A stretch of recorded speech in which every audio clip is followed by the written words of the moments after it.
क्या आपका भी काम नहीं बन रहा है? काम बनते बनते रुक जाता है, बात बनते बनते बिगड़ जाती है।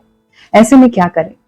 नमस्ते, मैं हूं निष्ठा सारस्वत। इस बार इस तरह के बहुत सारे प्रश्न आए हैं कि हमारे काम नहीं बनते हैं, काम बनते बनते रुक जाते हैं, कुछ लोगों के विवाह में समस्याएं आती हैं, कुछ लोगों के काम में समस्याएं आती हैं, काम पूरे नहीं होते। ऐसे में क्या करें?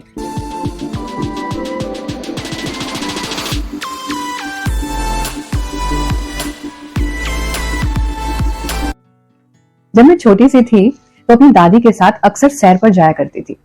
मेरी दादी सुबह 4 बजे उठ जाती, नहाती, पूजा करती और उसके बाद सबसे पहला काम उनका था कि वो किचन में जाके बड़ी बड़ी 4 रोटियां बनाती और उनके छोटे छोटे टुकड़े करके उनको एक थैले में डाल देती।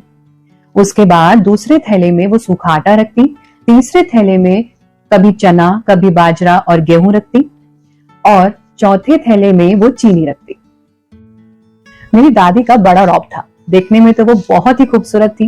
वृद्धावस्था में भी खूब अच्छे से चलती फिरती, स्वस्थ, और उनके चेहरे पर एक अलग ही नूर था। वो जहां से भी निकलती, लोग उन्हें राम राम करते, उनके पैर छूते। वो सबकी समस्याएं सुलझाती, झगड़े सुलझाती और बहुत सारे लोग तो उनसे बिना पूछे कोई भी कार्य करते ही नहीं थे।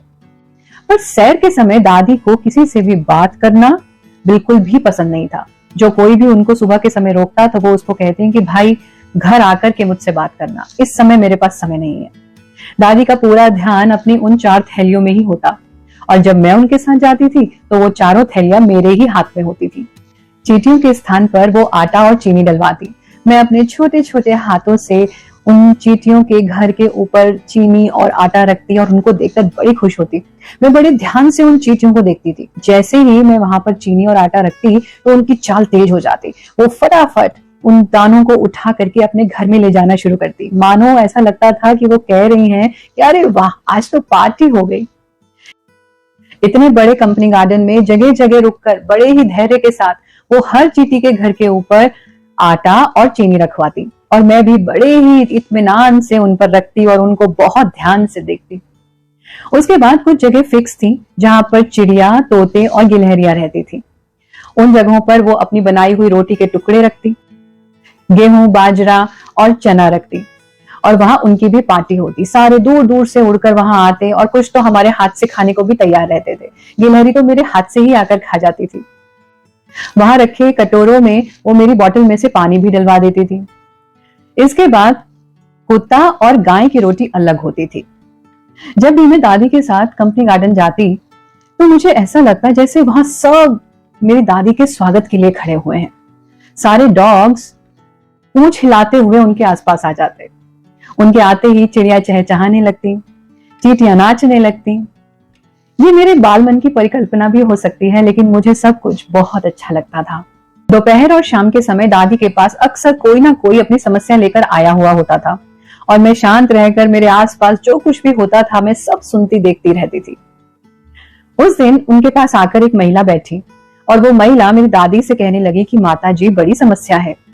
मैंने अपने बेटे की नौकरी के लिए मन्नत मांगी थी और मैंने ये कहा था कि जब इसकी नौकरी लग जाएगी तब मैं भंडारा करूंगी, लेकिन अम्मा मेरे पास भंडारा करने के लिए पैसे ही नहीं है। मैं क्या करूं? अगर मैंने भंडारा नहीं किया तो भगवान नाराज हो जाएंगे। मेरी दादी ने उस महिला की तरफ देखा और बोली कि अरे, इसमें कौन सी बड़ी बात है? भंडारा करने के लिए कौन से पैसे चाहिए? उसके लिए तो नीयत चाहिए। अगर तू एक क्या, तू हजारों भंडारे कर सकती है।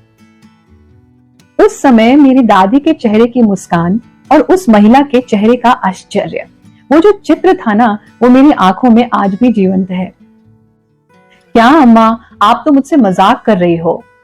मुझसे एक भंडारा नहीं हो रहा, आप हजारों की बात कर रही हो।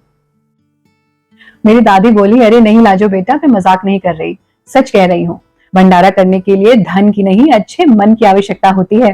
तुझे भंडारा ही करना है ना, तो एक काम कर, अपने घर में 4 रोटी बना और उन रोटी के टुकड़े करके पक्षियों को खिला दे। कभी उन्हें गेहूं खिला दे, कभी बाजरा खिला दे, हो गया भंडारा। जहां चींटियां हैं, चींटियों के स्थान पर चीनी और आटा रख दे, हो गया भंडारा। पीछे जो नदी बहती है, आटे की गोलियां बना और जाके उस नदी में डाल दे, हो गया भंडारा। ये पंछी, मछलियां, गिलहरियां, चींटियां, ये भी तो ईश्वर के ही बनाए हुए जीव हैं। ईश्वर ने सबके लिए अन्न का प्रबंध किया है। दानी दाने पर लिखा है खाने वाले का नाम। ईश्वर ने तुमको दिया, तुम अपनी सामर्थ्य के अनुसार आगे बांटो। ये ही ईश्वर की सच्ची सेवा है और ये ही सच्चा भंडारा है। फिर दादी ने उनसे कहा कि अरे लाजो, तू मेरे कहने से ये सब करके तो देख, तेरे घर में सब सुख शांति होगी, तेरे सारे काम बन जाएंगे। उसके बाद बात आई गई हो गई, लाजो जी अपने घर चली गई। लेकिन मेरे आश्चर्य का ठिकाना उस दिन न रहा जिस दिन लाजो जी को मैंने फिर अपने घर में दादी के पैरों के पास बैठे देखा। वो दादी के पैर दबा रही थी और रो रही थी और दादी से कह रही थी कि माता जी, मैं कैसे आपका ऋण चुकाऊंगी, मुझे नहीं पता। आपके कहने से जो आपने कहा था वो मैंने रोज किया और मेरे बेटे की नई नौकरी लगी और उसको प्रमोशन भी मिल गया, उसकी सैलरी भी बढ़ गई। ये सब आपकी वजह से हुआ माँ। मेरी दादी बोली, अरे ना बेटा ना, मैंने कुछ नहीं किया, मैं तो सिर्फ अपने ईश्वर का निमित्त मात्र हूं। करने वाला तो वो ही है, सब उसी की माया है। बस अब तो भंडारा करना बंद मत करना। वैसे एक बार जो ये भंडारा करना शुरू करता है वो इसको बंद कर ही नहीं पाता। फिर लाजो जी चली गई। मेरी दादी अपनी कुर्सी पर आराम से बैठ गई और एक गीत गुनगुनाने लगी। वो गीत मुझे बहुत प्रिय है। मुझे पूरा तो याद नहीं है पर वो कुछ इस तरह से था। जब दांत न थे तब दूध दिया, जब दांत न थे तब दूध दिया, जब दांत दिए क्या अन्न न देई है। जल में थल में पशु पक्षिन में सबकी सुधि ले क्या तेरी न ले है। काहे सोच करे मन मूर्ख, सोच करे कुछ हाथ न आई है।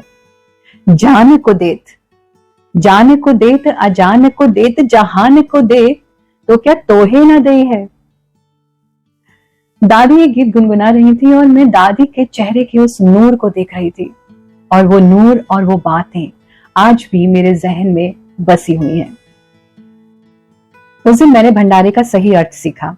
भंडारे का अर्थ जरूरतमंद की सेवा करना है, उसकी सहायता करना है। जरूरी नहीं कि वो सहायता हम धन से ही करें, वो सहायता हम अन्न से भी कर सकते हैं और शरीर से भी कर सकते हैं। जैसे किसी बुजुर्ग की सेवा, किसी घायल जानवर की सेवा, किसी गरीब के घर में खाना, कपड़ा, जूता, कंबल आदि का दान करना, इससे सेवा करना, ये भी भंडारे का ही रूप है। आप अपनी सामर्थ्य के अनुसार जिसकी जितनी भी मदद कर सकते हैं वो कीजिए।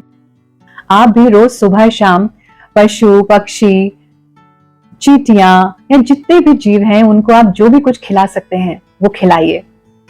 उसके अलावा जरूरतमंद की मदद कीजिए अपनी सामर्थ्य के अनुसार। आप जो भी कर सकते हैं और फिर आप देखिए कि आपके रुके हुए काम कैसे बनते हैं। एक और बात मैं आपसे यहाँ पर कहना चाहती हूँ कि यदि आप ये काम बिना किसी इच्छा के करेंगे तो ये निष्काम कर्म आपके जीवन की सभी समस्याओं को किस तरह से सुलझाता जाएगा ये आप कभी जान ही नहीं पाएंगे, क्योंकि आपकी सब समस्याएं अपने आप ही सुलझती जाएंगी और हो सकता है कि आपके जीवन में समस्याएं आए ही ना। आप ये करके देखिए और मुझे बताइएगा जरूर कि ऐसा करने से आपके जीवन में क्या बदलाव आया। अगर आपको मेरी ये वीडियो अच्छी लगी है तो आप इसको ज्यादा से ज्यादा लोगों से शेयर कीजिए। मुझसे जुड़े रहने के लिए आप मेरे फेसबुक और Instagram page inspirational life lessons with निष्ठा को लाइक कर सकते हैं, फॉलो कर सकते हैं और मेरे यूट्यूब चैनल निष्ठा सारस्वत को सब्सक्राइब कर सकते हैं। आप पर ईश्वर की कृपा बनी रहे। नमस्ते।